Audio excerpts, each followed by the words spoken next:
The merciless twin suns of Eridus Prime beat down on Ren Callahan's shoulders as he trudged through the endless sea of sand.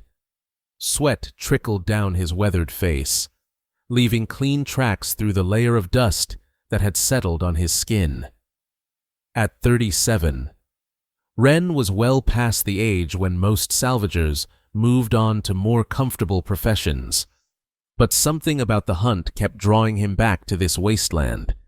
Eridus Prime was a graveyard of forgotten dreams, a barren desert planet where decommissioned and lost starships came to die. The harsh climate preserved the wrecks in remarkable condition, making it a treasure trove for those brave or foolish enough to venture into its badlands. Ren was both. He adjusted the straps of his backpack, the familiar weight of his tools a constant companion. His atmospheric suit's cooling system struggled against the heat, but it was better than nothing.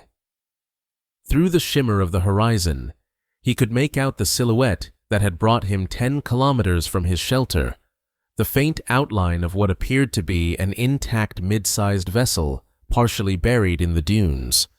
"This better be worth it," he muttered to himself, taking another swig from his water canister. Resources were precious out here, and he'd spent too many chasing mirages.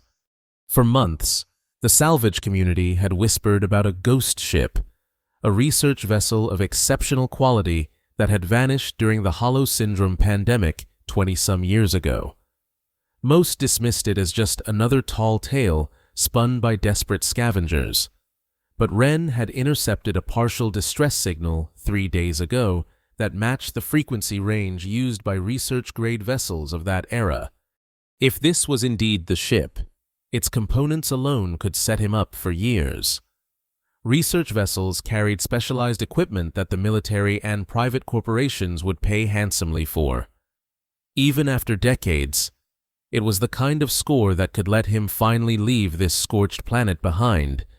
As he approached, the ship's true scale became apparent. It was partially buried, but larger than he'd first thought. Sleek lines barely visible under layers of sand and dust. No obvious damage to the hull suggested a controlled landing rather than a crash. That was promising. The stern protruded from the dune at an angle, its identification markings long since scoured away by sandstorms.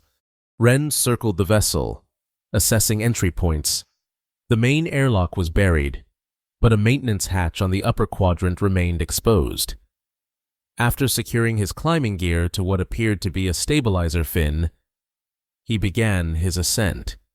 The metal was hot enough to burn through his gloves, forcing him to work quickly. The maintenance hatch's access panel was fused shut from years of exposure, but nothing his plasma cutter couldn't handle. Sparks flew as he carefully cut around the panel's edge, the metal groaning in protest after years of undisturbed rest.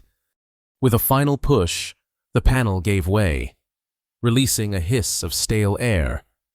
Ren waited, letting his sensors check for toxins or pathogens before proceeding. The readout came back clear. The ship's internal atmosphere had remained remarkably sealed. "Jackpot," he whispered, switching on his headlamp before easing himself into the narrow maintenance shaft. The interior was dark and eerily preserved. No sand had penetrated this far, and Ren found himself leaving footprints in a fine layer of dust that had likely settled over decades of stillness. His light caught the gleam of pristine conduits and high-grade wiring, definitely a research vessel, and a well-funded one at that. He followed the maintenance tunnel until it opened into a wider corridor. The ship's emergency lighting activated as he moved, faint blue strips illuminating in sequence with his progress. That meant at least some power systems were still functional. Another promising sign. "Hello?" Ren called out, more from habit than expectation. His voice echoed down the empty corridor. He'd been salvaging long enough to know that ships like this were typically abandoned, their crews long since evacuated or deceased. The corridor led him to what appeared to be the ship's command center. Dust-covered consoles lined the walls, their screens dark and silent. Ren approached the central command station, running his fingers over the interface. The design was familiar, but more advanced than the commercial vessels he typically salvaged. "Let's see what you're hiding," he murmured, connecting his portable power unit to the main console. A risk, but one worth taking if it could tell him more about the ship's systems and cargo. The console hummed to life, its screen flickering as long-dormant systems reactivated. Ren stepped back, surprised by how quickly it responded. A logo appeared, the Pangalactic Research Division, followed by a series of diagnostic reports. The ship was running automated recovery protocols, assessing systems that had been in standby for years. Suddenly, the screen shifted, and a holographic interface materialized above the console. A female figure formed, composed of blue light particles that arranged themselves into a humanoid shape with indistinct features. "Systems reinitializing," the figure announced, its voice clear but slightly mechanical. "Terminal startup protocols engaged. Identifying vessel, TSV Lazarus. Pangalactic Research Division. Special assignment classification." Ren froze. The TSV Lazarus. Even he had heard rumors about this ship, a state-of-the-art research vessel that had vanished during the height of the Hollow Syndrome pandemic.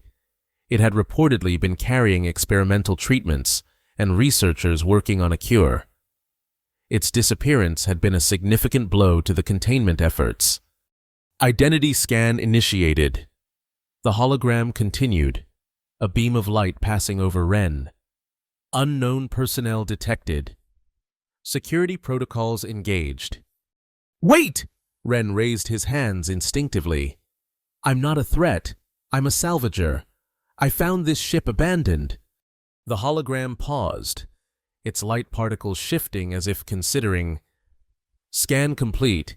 Subject identified as non-hostile. No biometric match to crew registry. Temporal analysis indicates significant chronological displacement." It paused again. "May I inquire as to the current date?" Ren hesitated, uncertain of the AI's intentions. "It's standard year 2189.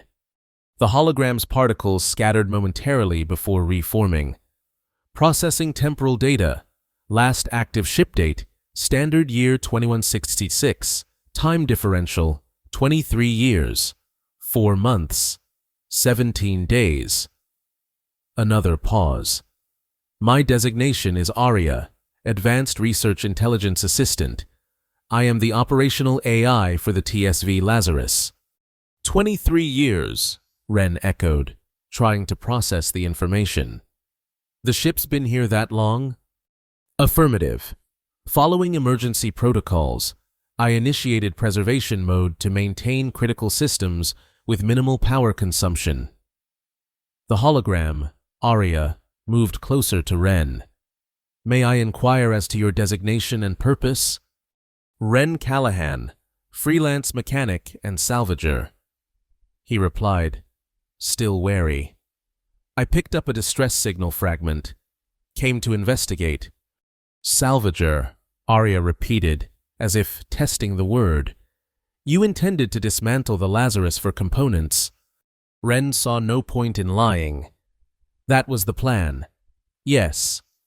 I must inform you that the Lazarus is still an active mission vessel with survivors aboard." The words hit Ren like a physical blow. "Survivors? After 23 years?" "Affirmative. 37 crew members remain in emergency stasis. Additionally, the Lazarus carries research materials of critical importance to public health. Specifically, viable treatment protocols for Hollow Syndrome. Hollow Syndrome, the pandemic that had ravaged the Central Worlds 2 decades ago, leaving millions with deteriorating neural tissue and eventually killing hundreds of thousands. The medical community had eventually developed treatments that could slow its progression, but a true cure had never materialized. if this ship really carried research that could lead to a cure. "Why hasn't anyone found you before now?" Ren asked, suspicion creeping into his voice. A ship this valuable wouldn't just be forgotten. The Lazarus was reported destroyed. Arya replied, "Our final transmission logs indicate a security breach by Chief Security Officer Mercer Rhodes. He initiated an unauthorized course change and transmitted false destruction reports before abandoning ship in an escape pod. The remaining crew initiated emergency landing protocols and entered stasis to await rescue. A rescue that never came," Ren concluded, "because everyone thought you were destroyed." "Correct. I have maintained minimal life support for the stasis chambers, but power reserves are reaching critical levels. Without intervention, stasis fields will fail within approximately 72 hours. Ren ran a hand through his hair, leaving streaks of dust. This changed everything. What had started as a potentially profitable salvage operation had just become something much more complicated. 37 lives and a possible cure for a disease that had devastated worlds. None of that had been in his plans for the day. "Show me," he said finally. "Show me the stasis chambers." Arya's holographic form nodded and gestured toward a doorway on the far side of the command center.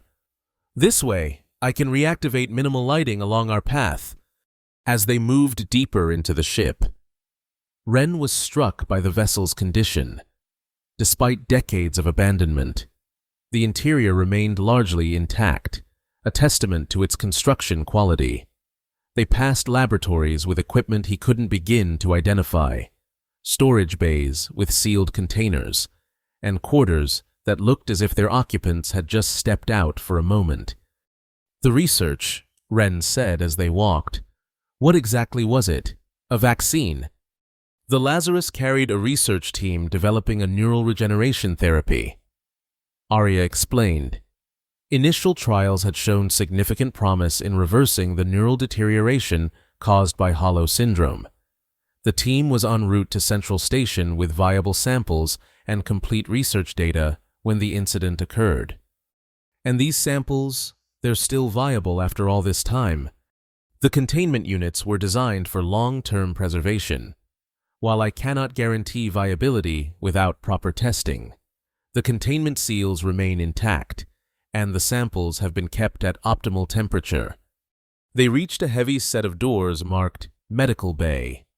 Arya interfaced with the control panel, and after a moment, the doors slid open with a hydraulic hiss.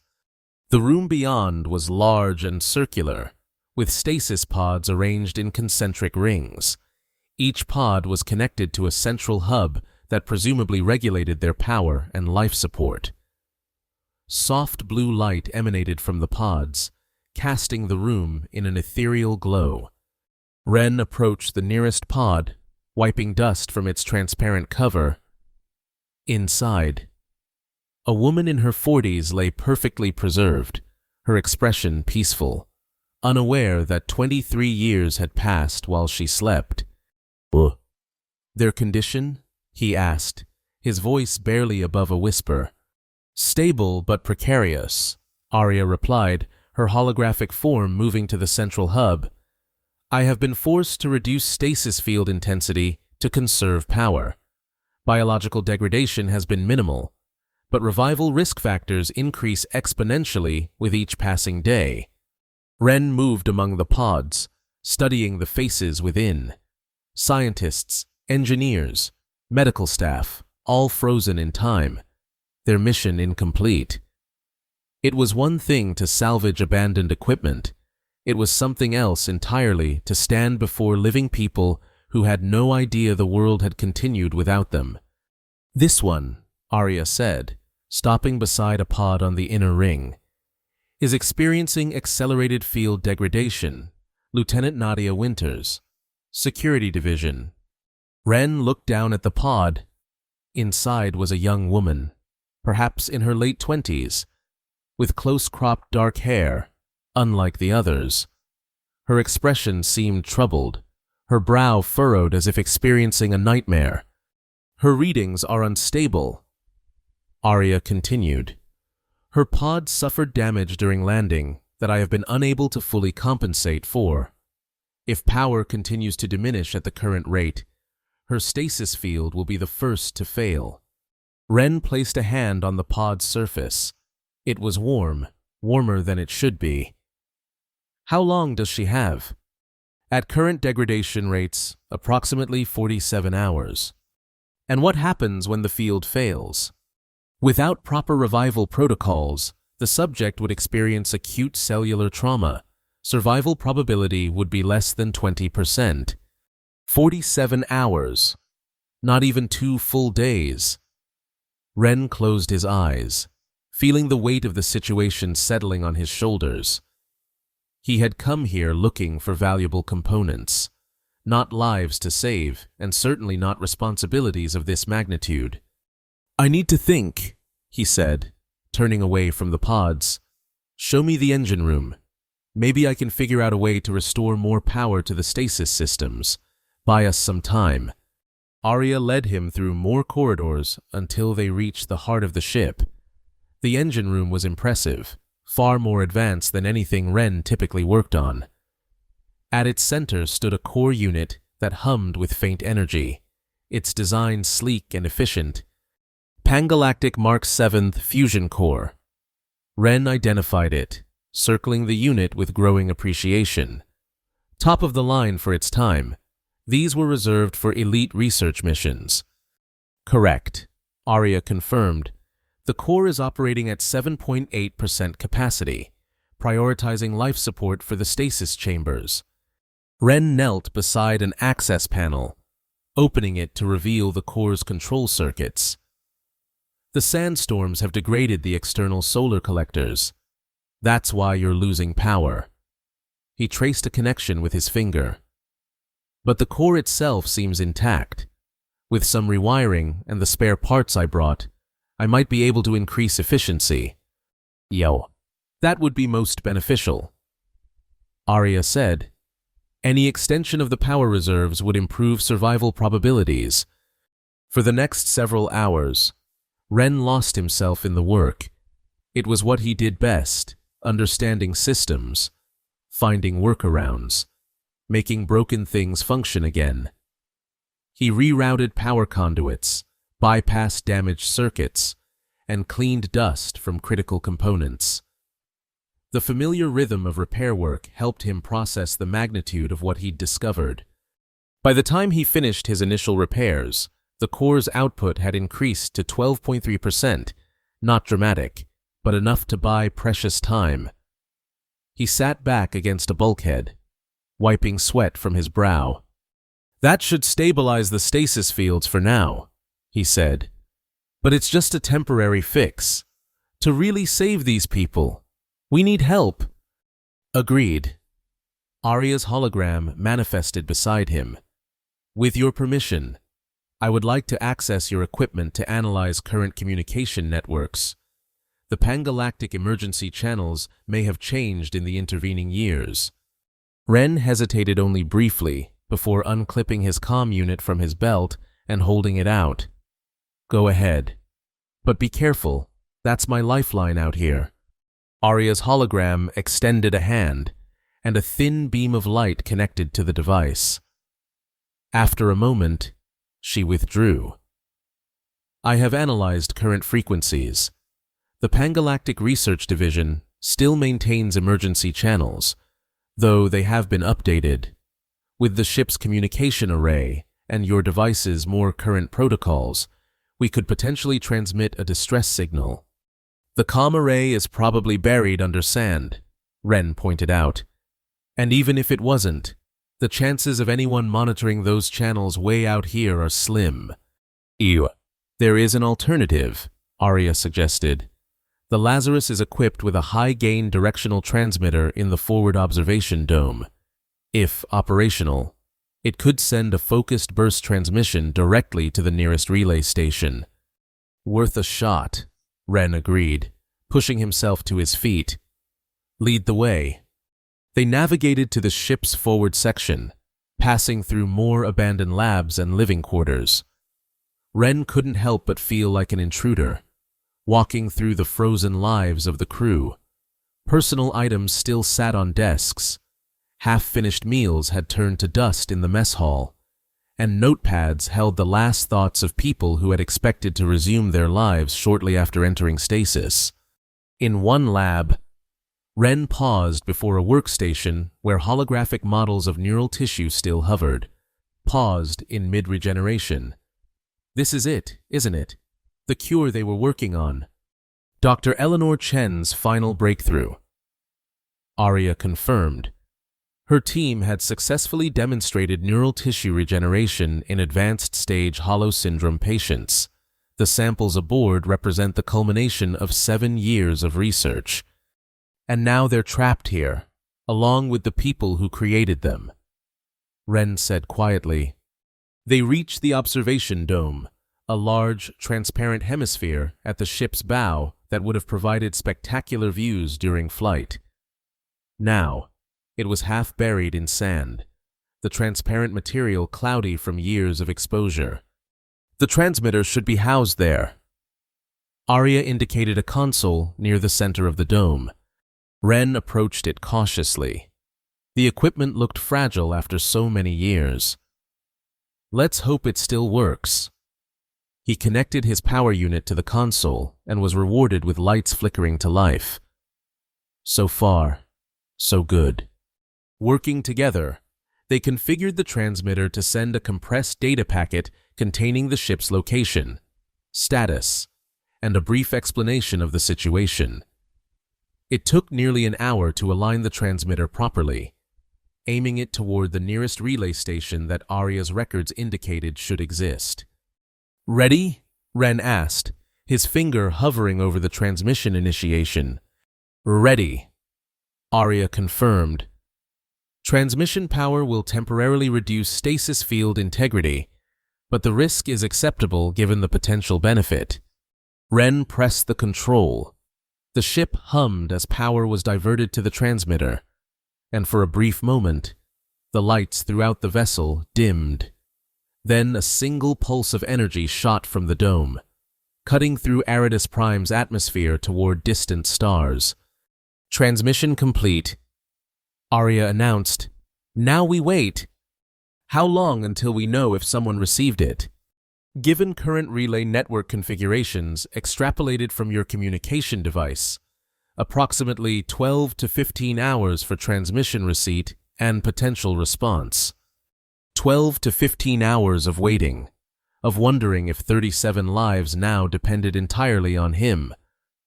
Ren checked the time. He had supplies for another day at most. I should head back to my shelter. Get more supplies if we're going to be here for a while. Before you depart, there is something you should see, Arya said. It may provide context for our situation. She led him back to the command center and accessed the ship's security archives. Holographic footage appeared, the final moments before the crew entered stasis. The command center was filled with activity, crew members rushing between stations amid flashing alert indicators. A woman with captain's insignia stood at the center, issuing orders with calm authority despite the chaos. Emergency landing protocols engaged, reported a young officer. Atmospheric entry in 60 seconds. Status of the breach? The captain demanded. Another officer responded. Security Chief Rhodes has taken Shuttle 2 and departed with 3 sample containers. His last transmission indicated he's activated the self-destruct protocols and reported our destruction to Central Command. Override? Negative. Captain, he's locked us out of communication systems. As far as Central knows, we've been destroyed. The captain's expression hardened. Once we've landed, we'll use the emergency transmitter. She turned to address the entire bridge. Listen carefully. If Rhodes succeeds in selling those samples, everything we've worked for will be undermined. The Hollow syndrome cure will become a commodity only the wealthy can afford, rather than the universal treatment it was designed to be. She moved to a console where a younger version of Arya's hologram waited. Arya, initiate Operation Lazarus. Emergency landing followed by full crew stasis. Minimum power protocols. Emergency revival only upon authorized recovery. Understood, Captain. The hologram replied. Stasis chambers prepared. The footage shifted to show the crew entering the stasis chambers one by one. The captain was last. Pausing to look around the medical bay before nodding to Arya. Keep them safe. Someone will find us. The recording ended, leaving Ren in stunned silence. Rhodes betrayed them, he finally said. Stole the samples to sell on the black market. Correct, Arya confirmed. My records indicate he had accumulated significant gambling debts. The market value of exclusive access to Hollow Syndrome treatment would have been incalculable. Did he succeed? Was the cure commodified? Unknown. My information is limited to the ship's records prior to stasis initiation. Ren thought about the treatments available for Hollow Syndrome in the current year. Expensive. Limited in effectiveness. And primarily palliative rather than curative. If Rhodes had succeeded, he had done so only partially. But the complete cure, the one that could fully regenerate damaged neural tissue, that seemed to have been lost with the Lazarus. Until now. I need to return to my shelter. Ren decided. Gather supplies, equipment that might help. I'll be back in a few hours. I will continue monitoring the stasis chambers. Arya assured him, particularly Lieutenant Winters' degrading pod. Ren made his way back through the ship and out the maintenance hatch he'd entered through. The twin suns of Aridus Prime were beginning to set, casting long shadows across the dunes. He marked the ship's location in his tracking device and set off toward his temporary shelter. The journey back gave him time to think. What had started as a salvage operation had become something far more significant. 37 lives and a medical breakthrough that could save countless more. None of that had been in his plans when he'd set out that morning. He had always worked alone, preferred it that way. Responsibility for others was a burden he'd deliberately avoided since leaving the Central Worlds. Yet here he was, suddenly responsible for an entire ship of people who didn't even know yet that their world had moved on without them. Ren reached his shelter, a converted escape pod he'd salvaged years ago and modified for desert survival. Inside, he quickly gathered additional tools, water purifiers, emergency rations, and a portable medical kit. Not much, but better than nothing. As he packed, his comm unit beeped with an incoming transmission. He snatched it up, hoping for a response to their distress signal, but instead found a message from another salvager, a woman named Mira who occasionally shared territory with him.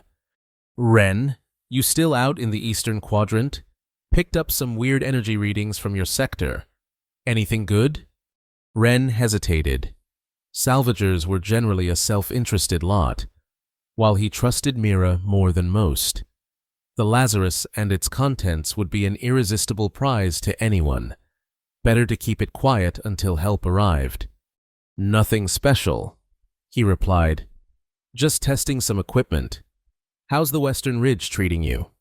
Slim pickings. Thinking of heading your way in a day or two, if that's all right. I'd give it a week, Ren suggested. Area's pretty picked over right now. After finishing the conversation, he gathered his supplies and headed back toward the Lazarus. The desert had cooled considerably with the setting suns, making the return journey more comfortable. Stars began to appear overhead, countless points of light representing worlds that had continued turning while the Lazarus sat forgotten in the sand. By the time he reached the ship, full darkness had fallen. He made his way back inside, the familiar blue emergency lights guiding his path to the command center. Arya? He called out. The AI's hologram materialized promptly. Welcome back, Ren Callahan, there have been developments during your absence. Something in her tone made him tense. What kind of developments? Lieutenant Winter's stasis pod has experienced an accelerated power failure. Field integrity is down to 42% and continuing to decline. At current rates, complete failure will occur within 9 hours. 9 hours? Ren dropped his pack. You said we had 47 hours. The system degradation has accelerated unexpectedly. It appears that our transmission attempt created power fluctuations that further damaged her pod's already compromised systems. Ren rushed to the medical bay. Arya's hologram following. Inside, he could immediately see the difference. While most pods maintained their steady blue glow, Lieutenant Winter's pod flickered ominously, the light pulsing in uneven intervals. "Can we transfer power from other systems?" he asked, examining the pod's control panel. "Already implemented," Arya replied. "I have diverted all non-essential power to her stasis field. It has only slowed the degradation marginally." Ren circled the pod, mind racing through options. "What about the other pods? Can we divert power from them?" Negative.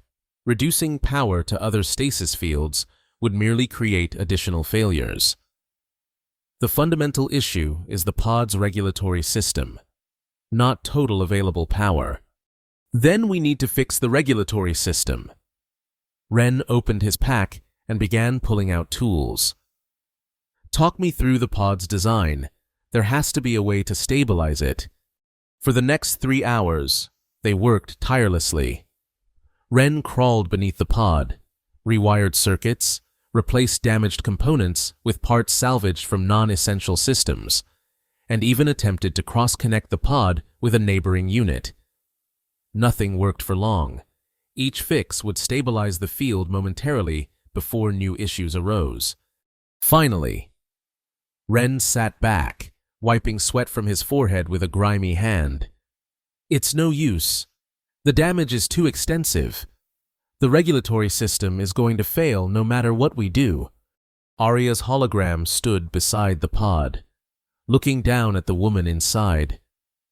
Lieutenant Winters was 28 when she entered stasis. She had recently been promoted after distinguishing herself during a pirate raid on a research outpost. Her personnel file indicates she has no remaining family. Both parents were lost to Hollow Syndrome. Ren looked up at the AI, surprised by the personal detail. "Why tell me this?" "Because there is one option we have not discussed." Arya's holographic particles shifted uncomfortably. "Emergency revival." "You said revival without proper procedures would give her only a 20% chance of survival."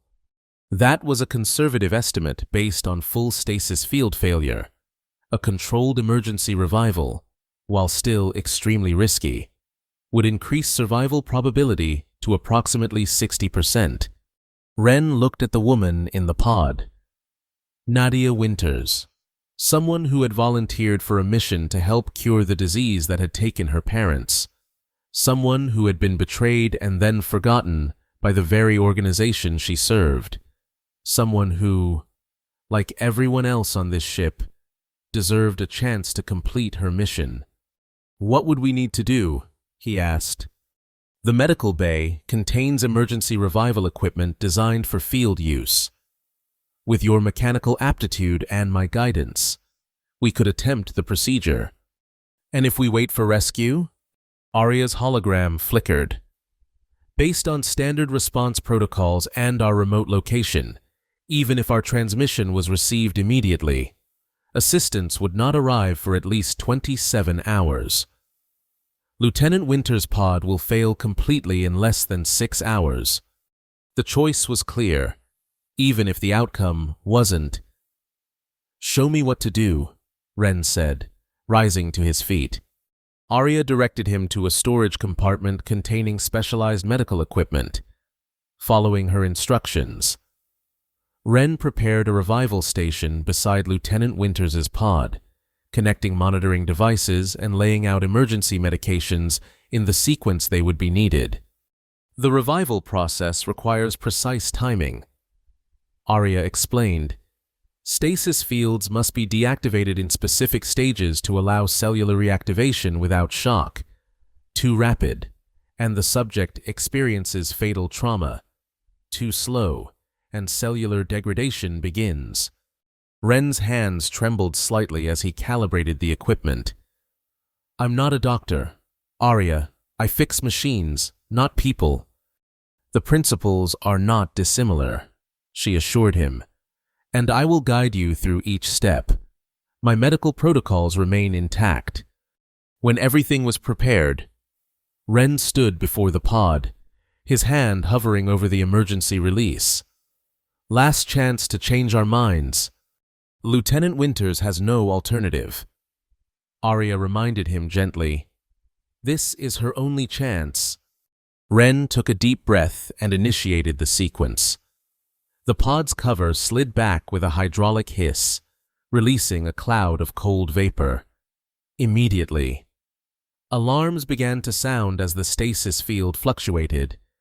Begin Phase 1 medications, Arya instructed calmly. Ren applied the first injector to Lieutenant Winters' neck as directed.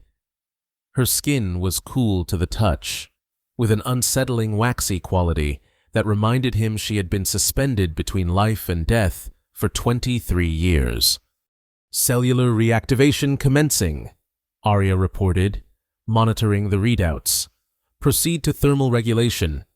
For the next 30 minutes, Ren worked under Arya's guidance, adjusting temperature controls, administering medications, and monitoring vital signs that slowly, agonizingly slowly, began to strengthen. Lieutenant Winters' skin gradually warmed, taking on a healthier color. Her breathing, barely perceptible at first, became stronger and more regular. Then, without warning, her body convulsed. Alarms shrieked as her vital signs spiked dangerously. Stasis shock. Arya identified immediately. Administer stabilizer 7. Maximum dose. Ren fumbled for the correct injector, his heart pounding. Finding it, he pressed it against Winters' neck. Her body continued to convulse for several terrifying seconds before gradually relaxing. Vital signs stabilizing, Arya announced, relief evident even in her artificial voice. Consciousness return expected within 30 to 60 minutes. Ren collapsed into a chair beside the revival station, suddenly exhausted. She's going to make it? Initial indications are positive. Lieutenant Winters has demonstrated remarkable resilience. They waited together as the lieutenant's condition continued to improve. Ren found himself studying her face, no longer peaceful as it had been in stasis, but alive with subtle expressions as her brain reactivated. Her eyelids fluttered occasionally, and her fingers twitched. What will we tell her? Ren asked quietly. How do you tell someone they've lost 23 years? I have protocols for post-stasis psychological adjustment. Arya replied. However, they did not anticipate such an extended duration. Before they could discuss it further, Lieutenant Winters gasped, her eyes flying open. She stared at the ceiling, pupils dilating as they adjusted to the light. Then her gaze darted around wildly until it fixed on Ren. Who? Her voice emerged as a croak, barely audible. She coughed and tried again. Who are you? Where's the captain? Ren moved closer, trying to appear non-threatening. My name is Ren Callahan. I'm a mechanic. I found your ship buried in the desert. Confusion clouded her features. Found? What do you mean, found? Arya's hologram moved into Winters' line of sight. Lieutenant Winters, I am Arya. Do you recognize me? Winters' focus shifted to the hologram, and a flash of recognition crossed her face. Ship's AI.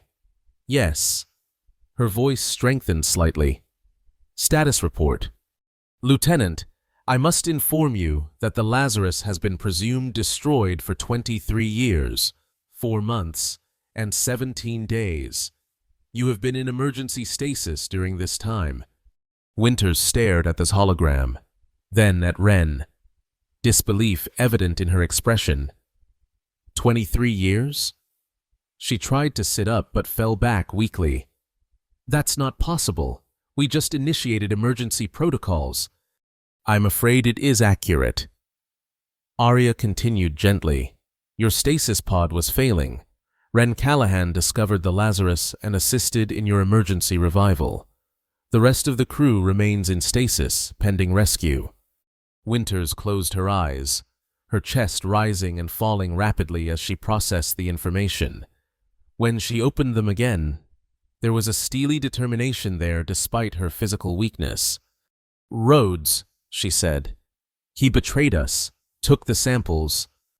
We know, Wren confirmed. We found the security logs. Need to warn, she broke off, realization dawning. 23 years. It's too late, isn't it? We don't know what happened after your ship was reported destroyed. Wren told her. But Hollow syndrome is still being treated with palliative measures, not cured.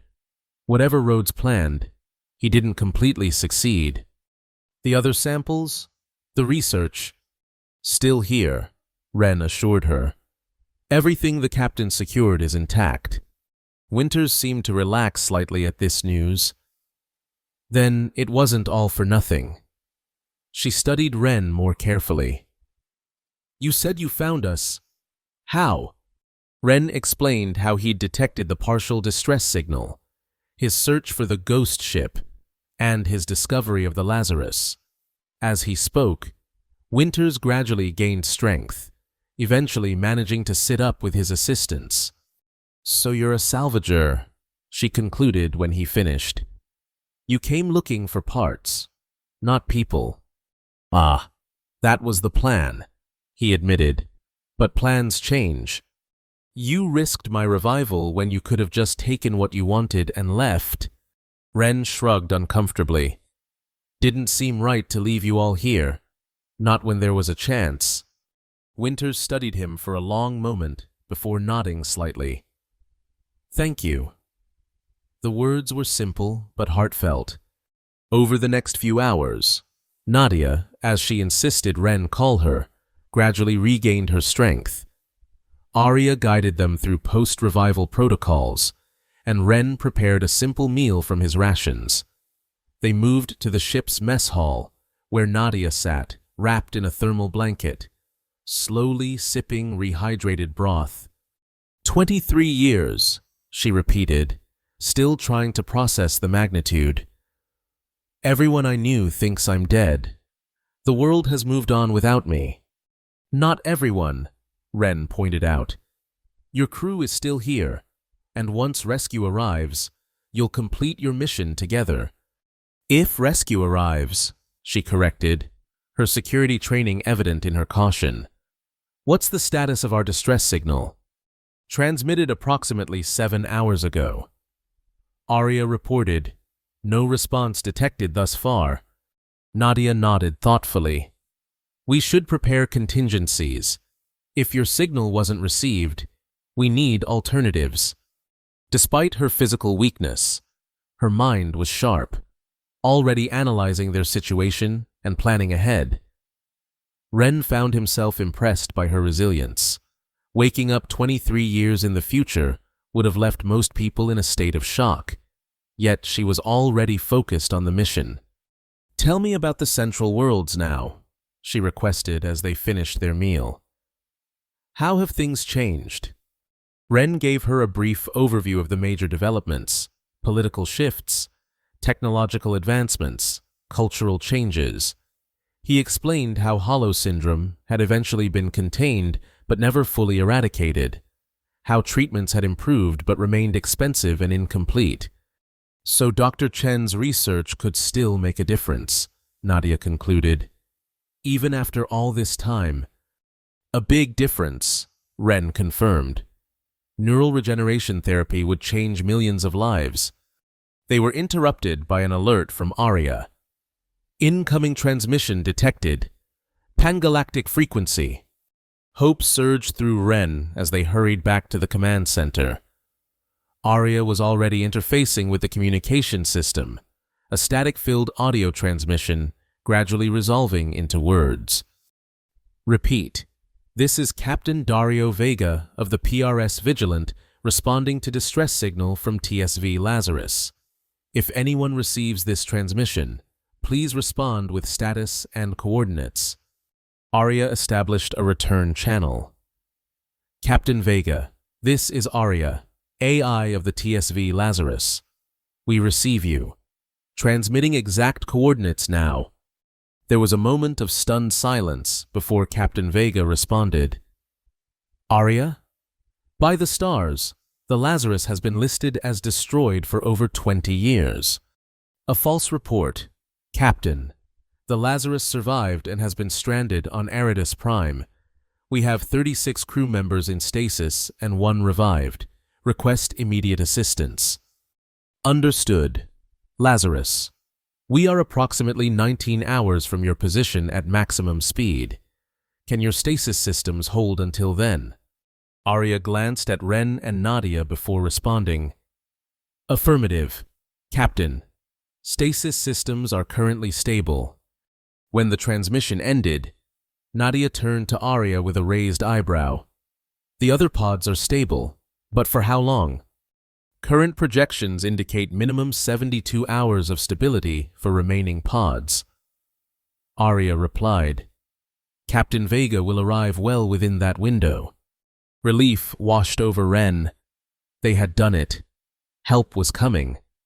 Soon, the remaining crew would be revived properly, the research secured, and the Lazarus's mission finally completed after 23 years. I should prepare the research data for transfer, Nadia said, already moving toward the labs. And we need to secure the remaining samples. You should rest, Ren protested, following her. You've been in stasis for 23 years and only revived a few hours ago. She shot him a determined look.